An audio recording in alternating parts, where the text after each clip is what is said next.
Dawkins is so popular because people are so unsophisticated in their thinking. I am just appalled, honestly, when I read the stuff that's out there on the internet, how inept and sophomoric people are. I'm afraid that many young people just have never been exposed to good, rigorous argumentation with regard to these matters, and therefore they're taken in by these Dawkins types because they've never really read sophisticated treatments of these problems.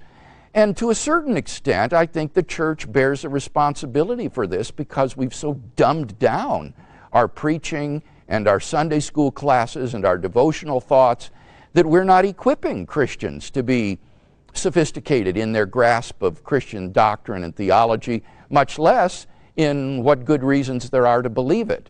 But in general, our educational system, I'm afraid, has been terribly dumbed down so that people cannot think logically, they're uninformed, and they're unfamiliar with the sophisticated literature that is out there on these topics, and so they're taken in by this sort of sophomoric material that people like Dawkins and Harris and Hitchens put out. It must be extremely frustrating for someone in your position.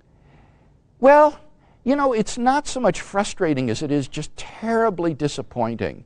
I've started a website this last year called reasonablefaith.org, where I furnish all kinds of material on the defense of Christianity free of charge for folks on the internet. And I must tell you, I am just flabbergasted at some of the silly, ignorant responses to this material. I try to anticipate what would be good objections to my arguments, how one might respond and then answer them in advance. But what I've found is I cannot anticipate the irrational, absurd, ludicrous responses to my arguments that many people think are just devastating knockdown responses, so that it's become just impossible to anticipate some of the responses to these arguments. Let me just give you one example. A key premise in the cosmological argument is whatever begins to exist has a cause. One of the responses that's out there on YouTube and other places on the internet that some people just find devastating, this is so convincing, they say nothing ever begins to exist because everything has material out of which it's constituted, and those atoms and particles existed before the thing did, and so nothing ever begins to exist. The first premise is false. And I think, what is the matter with these people? Have I always existed? Didn't I begin to exist at the moment, say, when my father's sperm and mother's egg came into union? Did I exist before the union of the sperm and the egg? If so, where was I? Who was I? Was I around during the Jurassic Age when the dinosaurs were about? Have I always existed? That is so absurd to think that I never began to exist, even though the material stuff out of which I've made existed before me.